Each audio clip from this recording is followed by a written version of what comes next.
2,000 or 3,000. Right. And save on. I need that money. Why should I give you that money? I need it too. Just like how you need it. They think, I don't know, they think I'm coming from Bank of America. Right. Yeah, I don't have that money. I'm barely, the plane fare alone is $2,000 to come here. Yeah. I gotta find food. I'm barely making ends meet. When I go back, I gotta pay back some of that money that I use. Some of that money is on credit. Yeah. Some credit card. It's not easy to make that trip. No. But they don't know. All they do is see you on television and swear that you got this big bank account and you can afford it, and our money. I don't know. Right. I don't know. That's what I realized that deters people to want to make that trip to come here, because when they come and they realize that they're buying food, one person says $40, another person says $60. And they're like, what's going on here? Because when you know in the US, everything is just one fucking price. Right. Nothing goes up and down, no bargain or nothing. So you're used to that. US, you just got to shop around, go to different stores or whatever. But the price is labeled. But I think too is, from what I noticed watching YouTube, you have a lot of diasporan that come here and they only want to be around diasporan. They don't, you know, I hate to even say locals, but you go to another country to get away from all the racism in the U.S., the police, all of that. Then you come here and separate yourself from your own people. I noticed that, I noticed that. I am trying to get to know them. Jamaicans differ. Right. Jamaicans want to get to know them, you understand? And Jamaicans do interact with them, right, understand? But you know, it's just to have that trust is kind of hard, you know, because and it's not even the trust of it's not hard to trust a Ghanaian. It's hard to trust people coming out of the system that we came out of in America, because you get gypped over there. You know, you go buy a car and say your car is used and it's 7,000, let's say 7,800, and you buying this used Toyota. that happened to me. They will give you know what the interest rate is, right? So the interest rate, they will give a white man an interest rate of 2.0. A black man walk in, they'll tell you 25.0. So now this $7,800 car is costing you $24,000. But you don't have a choice because you got to get around. Right, and that's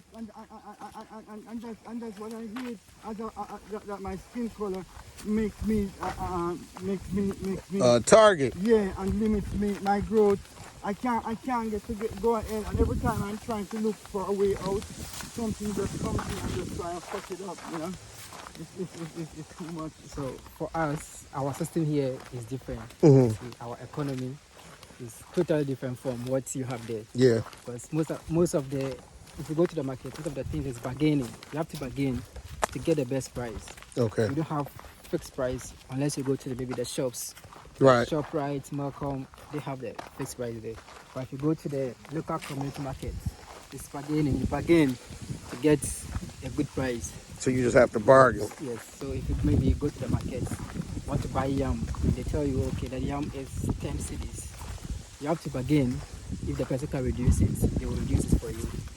Yes, so that's how it is. So that's acceptable here.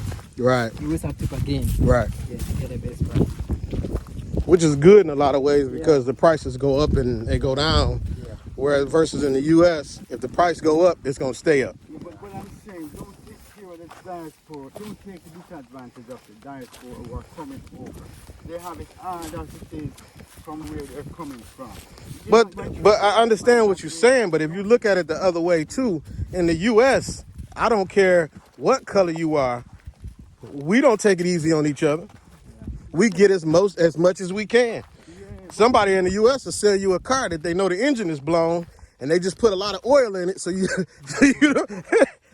what I'm saying, all right. I get what you're saying though, how when you take a tree from one location and bring it to another location, it's best to just nurture it so it can find roots and grow. Right. Don't just treat it ill will. You know what might happen? It might die. I want to go back to where it came. Right. And that's what I realized. and then you wonder why they're not coming. They're not coming because YouTube gives them one illusion, and when Yeah. they come down here, it's a different fucking thing. I think, but you know what? You right in a lot of ways, but you also have to look. A man is a man, and when I say man, I mean woman, man. But remember this now. But Are we a man over in the US? Can we act like a man in the US? yeah, I mean you. Boys, you go to the job. You go to the job. All right, I'm going to the job. And the minute I step through the door, Yeah. all that man that was in me disappeared. I'm now a boy. Yes, sir. Yes, ma'am. Yes, sir. Yes, man. See, that's my problem. When I come in, I'm a man, and when I walk in, I'm a man. And if you can't take it, if you can't take it, The minute I said, no, I'm not going to do it. So, right, meet me in the human resources right, office. Okay. right. I guess I come from working in automotive, Okay. so I'm used to having a union. So before they can do anything, I used to be a union rep. Oh. You got to talk to my union rep. We got to go through a process. No, don't so. Yeah. So when I talk as a man, and I let them know. I wear my African jewelry to work. Wow. I let them. I know where I'm from. My supervisor asked me. He said, I put in 9 days. He said, where? So yeah, what was it? Thursday was my last day to start my vacation. And it was weird because he asked me, so where are you going? I said, Africa. He kind of stopped like. Yes. Hey, I put up a post on Facebook. I said, for all you white people that want the black people to go back to Africa, here's my cash app. Send me all the money and I will leave. That sounds like preparation. Send me the money. I'll be out of here. That's a good one. That's a good one. But what I realize is, as much as I would love to be a man in America, I know what you're saying. I can't. Yeah. Yeah. Yeah. I find myself playing the boy role. Yeah. Half the time. Yeah. Yeah. Here I'm. It's demeaning. Yes. Yes. It's stressful. Yes. It plays with your mind. And I'm not, ladies, I'm not saying nothing about the black woman. I'm not saying y'all don't have it. Y'all don't have it. I'm not. That's Howard saying that. I didn't say y'all made it worse, black women. That's Howard. The minute you open up your mouth, they want to.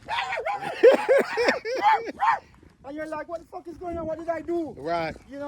But And as a black man in America, it's like. like. To kick your ass out too. The first one to kick your ass out to please master. Get the fuck out. We don't need you here. We don't need your panya. And you're gone. You're like, what did I do? All I did was open my mouth. The one little time I decided to act like a man. They actually was like, I know that it's hard for somebody from Africa to understand the African American sometimes. Yeah. And they could be angry, they could be this, but there are still places in America called sundown towns. Okay. So a sundown town means that if you're black, you have to be out before the sun is down. Or they will do something to you. It's not legal and it's not law, it's just how they operate in that one town. It's too much. Sometimes you know what the problem is? We don't have that economic resource. If I was man enough and had the earning power and I was earning my own income and I didn't have to depend on somebody to give it to me, it would be a different story. I would operate in a different life. And when that female try to belittle me or put me down because of my according to her, you don't have enough PhD, or you're not a MSN, or you don't have your bachelor degree. Mm-hmm. Therefore, you're at a certain status, and based on your status, I'm going to treat you accordingly. So she, our own kind, she judges us based on a level of education, which shouldn't be. Right. Which shouldn't be. And that's the way we operate within the institution. And then when you go there, you're like, hey, come over here and take care of this right now. But I'm doing, you heard what I said? You know? And that's the kind of work environment we have to deal with there. You understand? But I think too, where it starts is they have taught us in the U.S. by movies, TV, that we are less than, that the white man is always the hero in the movie. They'll have movies with about the Native Americans, the Indians, and they'll have the white man play the Indian, and Yes. so we begin to think that we are less than. They did a study, and they did like 8 to 20 children. They gave them the choice to choose between a white doll and a black doll. You know that story. And all of them chose the white child. Right. And they asked them, why didn't you choose the black child? Right. They said the black child was dirty. Right. Now, this wasn't only white kids, it was the black kids too. Right. So this tells you that they have been brainwashed, and it's an everyday thing. Right. So we have to learn how to love ourselves again. And this is black Americans, instead of killing each other. We'll kill each other, but we won't touch that white man. Yeah. The person that does the most to you, we won't touch. True. But your brother step on your $200 pair of Jordans, and you'll kill him. Consumerism. I don't know, and you see it in our everyday lifestyle, because in the 70s, I think we still had a little blackness left. Yeah. Because we wore our Afro proudly. I agree. And we say, We had leaders then. Say it loud. Yeah, I'm black and I'm proud. Say it loud. I'm black and I'm proud. Say it loud. We don't say that shit anymore. No, we don't have the leaders in the U.S. we used to have. Everybody wants to have long blonde hair. I can't even recognize some of the black folks because they have long blonde hair, and their eyes are now blue or green or yellow, and the nails. Oh my God, the nails! The longer I see it, I just can't figure out what's going on. Yeah, I'm wondering how she holds the pot while she's in the kitchen. You know what I mean? So things is whack. Things is whack. We have this. Is it the television? Is it the culture? You tell me. Is it 18 oneself? I think it's 18 oneself. I agree. I think it's 18 oneself. Well, it's back at where I started, and I've begun my journey. I hope that many of you can do the same. And if you're wise, you will do what I have done. This gentleman was the first to be here in the South African village. His name is Glenn. If some of you will look up, but I've been following the diaspora and coming here in Ghana, you would have recognized what Mr. Len has done. And then Miss Moy, she has places where you can stay while you're here. You have Rose, you have the Lily Room, and I'm staying in, what's the name of that, my room?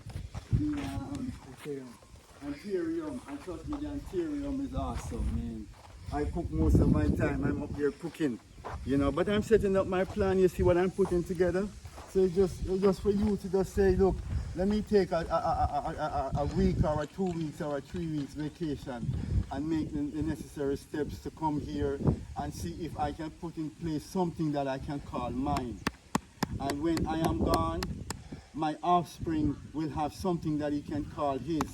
Because you see, when you're over there and when that is gone, or when you're lying in the bed, while you're lying in the bed in the hospital, everybody thinks that they're immortal, you know, and they're going to be around forever and ever, amen. But just say 5 scores or 6 scores and 10. So 70, if you make it past 70, you've been blessed. Because most of us, especially Africans, Americans, don't make it past 65. You think I'm joking? You look at the statistics. You are moving as if you're going to be around next year and the year after and the next 10 years. It don't work like that. Your lifespan is almost 60 to 65. So I said to you at 50 or 45 then, okay, I'm putting in, you have a 30-year mortgage. You know, he already knows that you're not going to be able to pay that off. But you think you can. But he knows you won't. And then when you get to 55 and you realize, shoot, I got maybe 15 years to go, because he's going to give you this mortgage when you're about 30, 35. He ain't going to give it to you when you're 15 or 20 or 25. He ain't going to give you that mortgage then. And when he gives it to you, it's not going to be at no 1 or no 2% or no 3%. It's going to be starting from 4.5 up. And then when you're into it 15 years, 20 years, and illness come and say, time's up. You're going to say to yourself, all that I've invested, my furniture is in this place, my house, I put my new roof on, it's looking spanking well, and you're going to tell me that because I'm ill, you're going to take all that away from me? And he's going to say, damn Skippy.